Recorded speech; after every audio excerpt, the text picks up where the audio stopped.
CUT 2024 में अगर आप एडमिशन लेने जा रहे हैं और एडमिशन की प्रक्रिया पर अगर आप दिल्ली यूनिवर्सिटी को टारगेट कर रहे हैं तो दिल्ली यूनिवर्सिटी ने अपने एडमिशन प्रक्रिया में रजिस्ट्रेशन पोर्टल शुरू कर दिया, जिसको हम सीएसएस पोर्टल के नाम से जानते हैं। और इसमें जो है रजिस्ट्रेशन करने के दौरान आपको सम इंपॉर्टेंट डॉक्यूमेंट चाहिए जो उस पर अपलोड करने होंगे।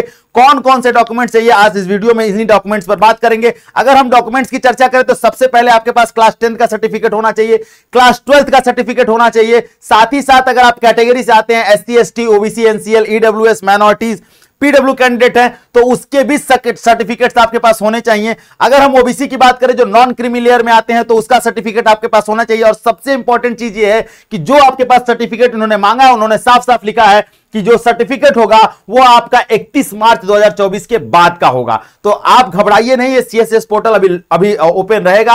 आप आराम से जाकर के अपना सर्टिफिकेट ओबीसी एनसीएल से बनवा सकते हैं। ईडब्ल्यूएस कैंडिडेट है तो आपके पास भी सर्टिफिकेट होना चाहिए और वो सर्टिफिकेट भी जो है 31 मार्च 2024 के बाद का होना चाहिए। इसी तरह से आपके पास सर्टिफिकेट होना चाहिए। आप इसी स्पोर्ट्स कोटा में आते हैं तो भी आपके पास सर्टिफिकेट होना चाहिए उसका।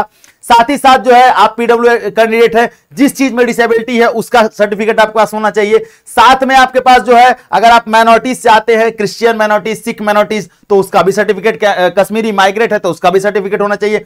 ये सब इंपॉर्टेंट डॉक्यूमेंट हैं जिनके बिना आप सीएसएस पोर्टल पर रजिस्ट्रेशन नहीं कर सकते। तो पहले आप इन डॉक्यूमेंट्स को इकट्ठा कर लीजिए, देन उसके बाद रजिस्ट्रेशन प्रक्रिया प्रारंभ करिए। और इसके अलावा अगर आप कोई भी जानकारी चाहते हैं तो आप कमेंट सेक्शन में अपना मैसेज डाल दीजिएगा, हम उस मैसेज को देखकर उस पर वीडियोस के माध्यम से आप तक वो बातें पहुंचा देंगे। Thank you so much.